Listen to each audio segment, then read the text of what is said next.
All right, for Unit 4, this was the last reading passage. I just want to kind of go over this as it didn't fit in with the first video. So this was with the Australian and some pigs. So the story is set in the late 1800s on an island off the coast of Australia.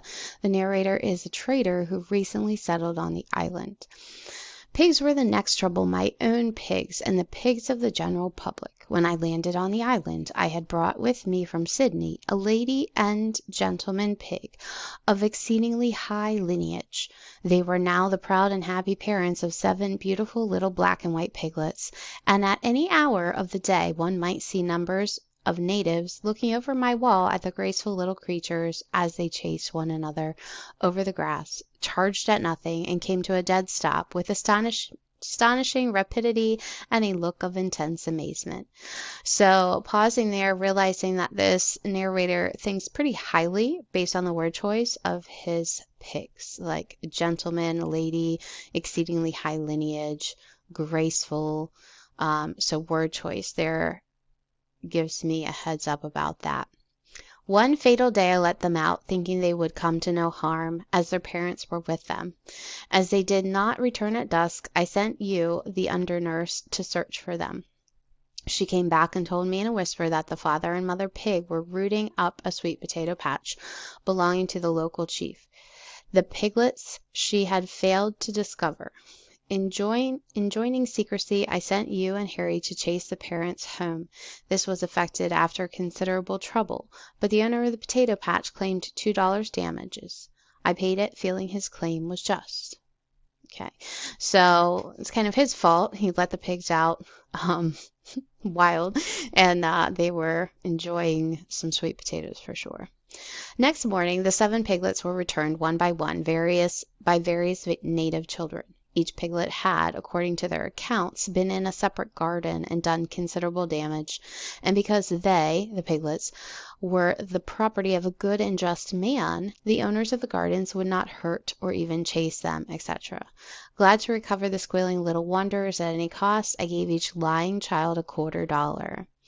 So what this says to me is our narrator doesn't believe that the pigs were in various gardens doing so much damage.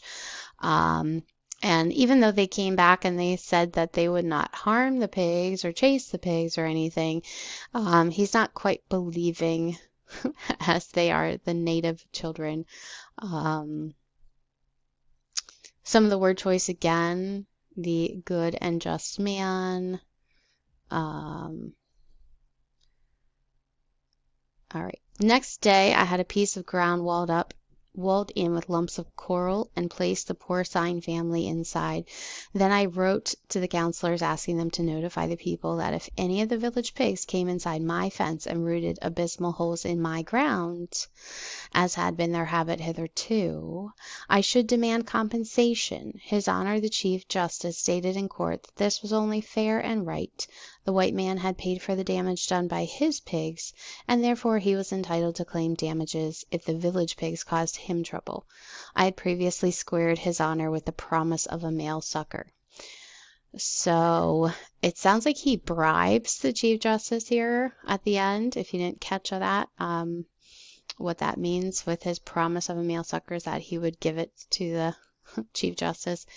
And he is just trying to protect his pigs if he's walling in his ground, kind of fencing them in. But what if an outdoor pig, an outside of his property pig comes in? So he's saying he should have the right to any kind of money that could repair, like compensation, any kind of compensation that could repair the damage done. Okay. Move on. So one day, the 7 young pigs escaped from their mother and went out for a run in the village green. They were at once assailed as detestable foreign devils by about 243 gaunt razorback village sows, and were only rescued from a cruel death after everyone had lost its tail. Why is it that pigs of different breeds always bite off each other's tails? I claimed 50 cents per tail and was awarded $3.50 damages to be paid by the community generally. The community refused to pay. His Honor then notified by the town crier that I was at liberty to shoot any pig that broke into the station grounds. I put a cartridge into a Snider rifle and told my servants to call me if they heard a grunt in the night. So now is where it kind of seems to be a divide. At first, the pigs that had gotten out were returned. He paid the kids. But as soon as he steps over, I guess, the toes of the villagers, now it's a little uglier. So his pigs get out again. And as they are out, the villager pigs attack his pigs and bite off their tails. So he's asking for the $3.50 in damages paid by the community. They're refusing to do so. So therefore, the judge basically says, okay, if any come into your property, you may shoot them. So he is ready. Now it's this is war kind of feeling. 3 days after this, as I was discussing theology and baked fowl one night, it just sounds silly to me, with the local teacher in his own house, a boy burst in and said that there was a strange pig in my garden devouring my crop of French beans. In 2 minutes I was back in my house, snatched up the Snider, and ran to the garden wall. There was the brute, a great black and white beast, the biggest native pig I ever saw.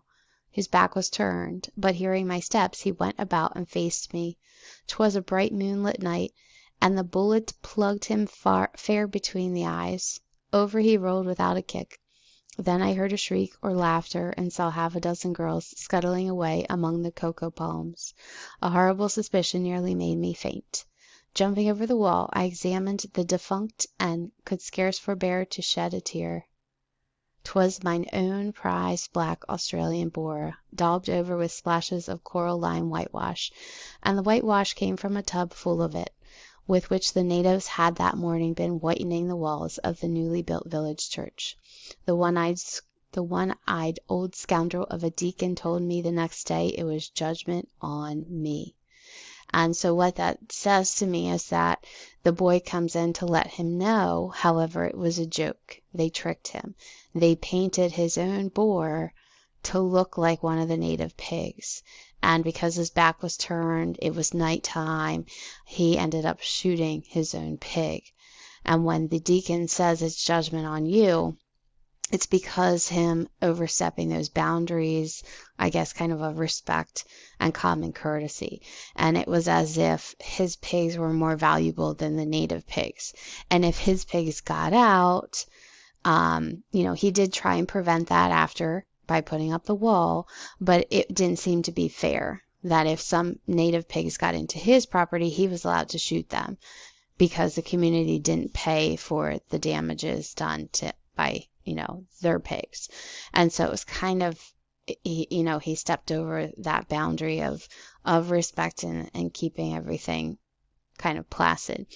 And so, yeah, there was that. So hopefully that makes a little more sense of the story if you misunderstood or didn't quite comprehend what was happening, to better help you if you're doing your retake with those questions.